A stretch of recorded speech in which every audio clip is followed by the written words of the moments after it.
Both frameworks offer powerful tools for building and training neural networks, but they have different design philosophies, APIs, and workflows. This comparison is designed to help developers understand the key differences and make informed decisions about which framework might be better suited for their specific projects. Here's what we'll cover.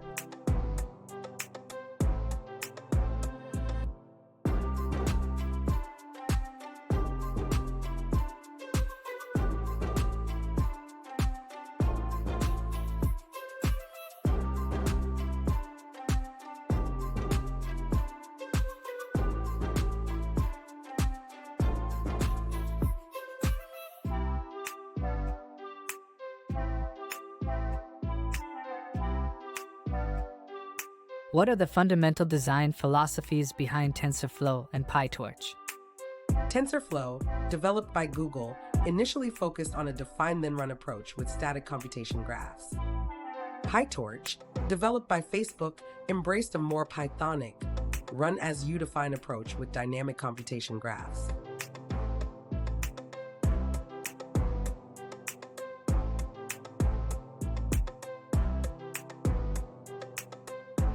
However, the underlying design philosophies still influence many aspects of both frameworks.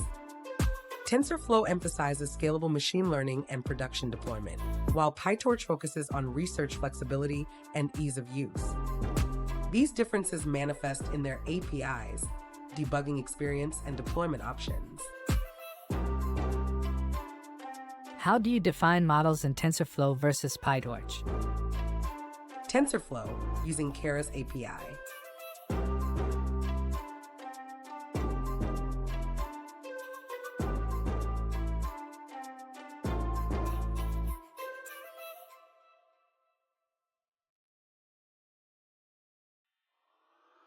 This code creates a simple neural network in TensorFlow using the high-level Keras API. We define a sequential model with an input layer of 784 neurons for NIST images flattened to vectors, a hidden layer with 128 neurons using ReLU activation, a dropout layer for regularization, and an output layer with 10 neurons for the 10 digits using softmax activation. The compile method configures the training process by specifying the optimizer, loss function, and metrics. PyTorch.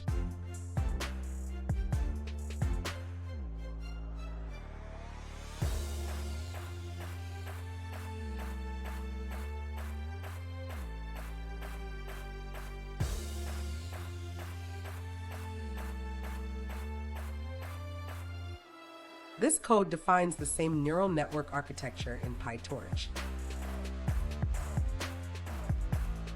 We create a custom class that inherits from NN module and define the network layers in the init method. The forward method explicitly defines how data flows through these layers. Unlike TensorFlow, PyTorch doesn't require a separate compilation step. The loss function and optimizer are defined separately when setting up the training loop. The key difference is that PyTorch uses a more object-oriented approach with explicit definition of the forward pass, while TensorFlow Keras provides a more declarative API. How do static and dynamic computation graphs differ? TensorFlow 1.x static graph.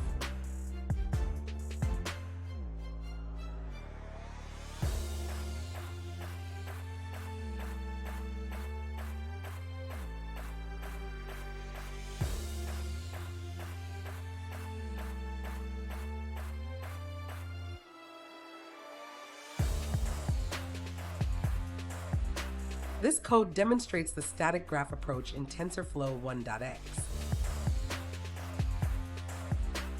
First, we define the entire computational graph using placeholders for inputs, then define variables and operations. The actual computation doesn't happen until we create a session and call ses.run. The graph is first built completely, then executed. This approach allows for optimization of the entire graph before execution, but makes debugging and dynamic behavior more challenging. TensorFlow 2.x, eager execution.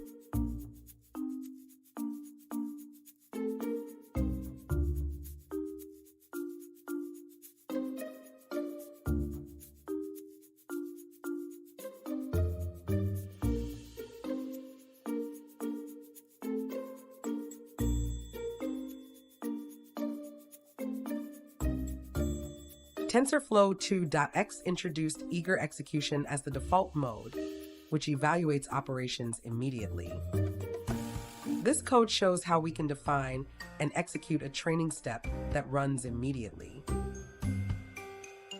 The actf.function decorator is optional and allows TensorFlow to compile the function into a graph for better performance. This approach combines the flexibility of immediate execution with the performance benefits of optimized graphs. PyTorch dynamic graph.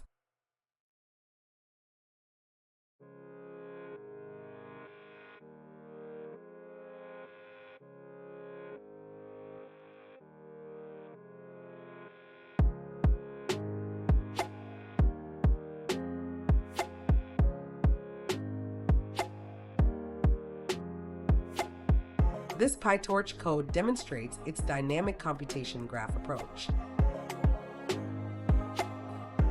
The graph is built on the fly as operations are executed. When we call loss.backward, PyTorch automatically constructs the computation graph for the backward pass and computes gradients. This allows for easier debugging and more intuitive development, as you can see the intermediate values at any point. The key difference is that PyTorch builds the graph on the fly during each forward pass, while TensorFlow traditionally predefines the graph, though TF2.x has moved closer to PyTorch's approach.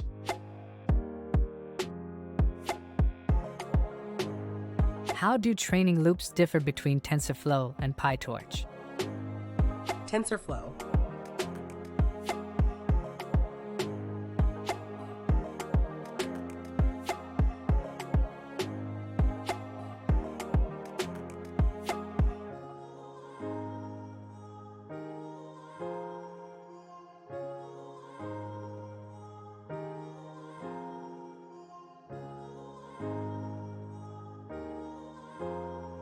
This TensorFlow code shows a complete training procedure using Keras high-level API. The model.fit method handles batching, epic iteration, and even validation. This high-level abstraction makes training straightforward, but gives less control over the training loop details. The model.evaluate and model.predict methods similarly provide convenient evaluation and prediction functionality. PyTorch.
The PyTorch training loop is more explicit. We manually iterate through epochs and batches, zeroing gradients before each forward pass, calling backward to compute gradients, and stepping the optimizer. This explicit loop gives more control and visibility into the training process. Similarly, the validation and testing phases are explicitly coded. This approach offers more flexibility, but requires more code than TensorFlow's high-level API.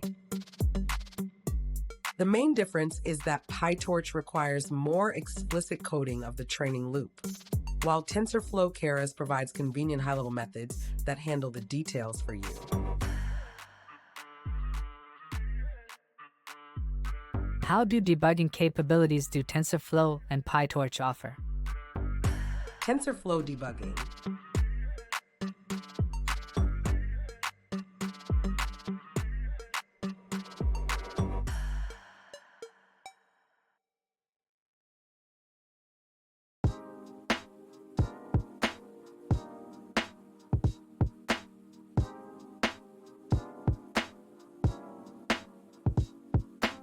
This TensorFlow code demonstrates debugging techniques.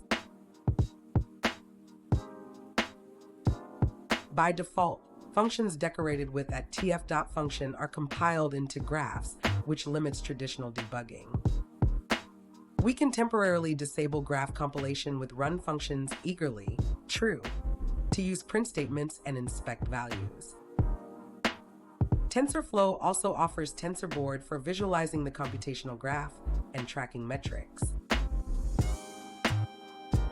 Debugging in TensorFlow has historically been more challenging due to its graph-based approach, though TF2.x's eager execution has improved this situation.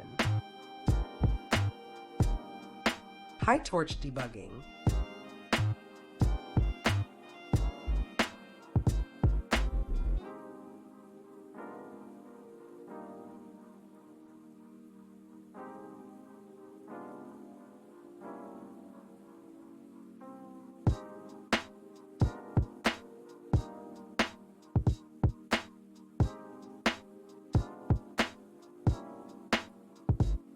PyTorch debugging is more straightforward as it aligns with standard Python debugging. You can insert print statements anywhere, use Python's debugger PDB, inspect tensor values and shapes in real time, and even examine gradients directly. This is a major advantage of PyTorch's dynamic graph approach. The code executes as you write it, making it easier to understand what's happening at each step. The key difference is that PyTorch allows standard Python debugging techniques to work naturally, while TensorFlow, especially in graph mode, requires specific adaptations to make debugging effective. Thanks for watching.